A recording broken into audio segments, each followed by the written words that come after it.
নমস্কার, কেমন আছেন সবাই? চয়নিকা ব্লগে সবাইকে স্বাগত জানাই। বাজার থেকে একটা রিঠা মাছ নিয়ে এসেছে। সকালবেলা কাটাগুলো কেটে এনেছে, আর বাকিটা আর কেটে আনেনি। এইটা কেটে সুন্দর করে পরিষ্কার করে রান্না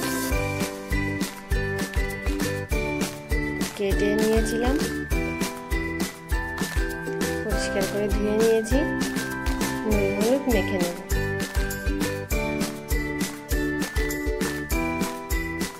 ভালো করে নুন হলুদ মেখে নিয়েছি। আর এই দিকটাতে গ্যাসের কড়াইতে তেলও দিয়ে দিয়েছিলাম।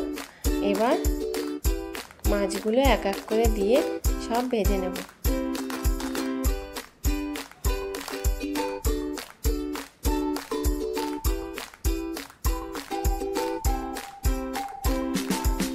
সব মাছগুলোই আমি এক কড়াইতে দিয়ে দিয়েছি। আর এক সাইড ভেজে নেওয়া হয়ে গেছে, লাল লাল করে খুব সুন্দর করে ভেজে নিয়েছি। এবার অন্য দিকটা ভেজে নেব, উল্টে পাল্টে মোটামুটি সব দিক ভালো করে ভেজে তারপর তুলে নেব।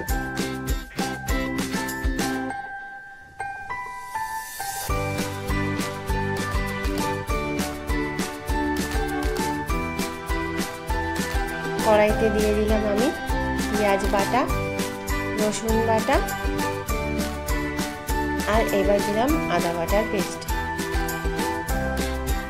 পেঁয়াজ, রসুন, আদা ভালো করে খানিকক্ষণ কষিয়ে নেব।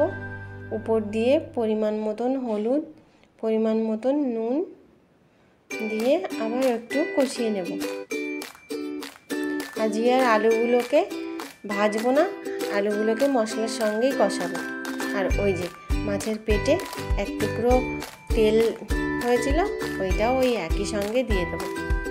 আলুগুলো লম্বা লম্বা করে কেটেছিলাম। এবার খুব সুন্দর করে মশলার সঙ্গে কষিয়ে ওর মধ্যে শুকনো লঙ্কা, জিরে, ধনে বাটা একসঙ্গে দিয়ে আরও খানিকক্ষণ কষিয়ে নিয়ে তারপর জল দিয়ে দিলাম।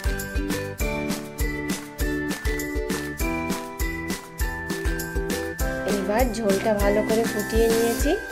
খানিকক্ষণ ঢাকা দিয়ে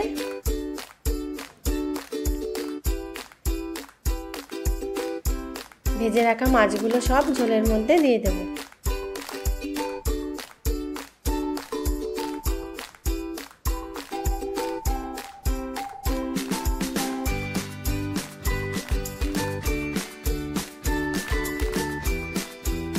মাছের ঝোল দেখুন কি সুন্দর ফুটে গেছে। ভালো করে নাড়িয়ে চাড়িয়ে দেব।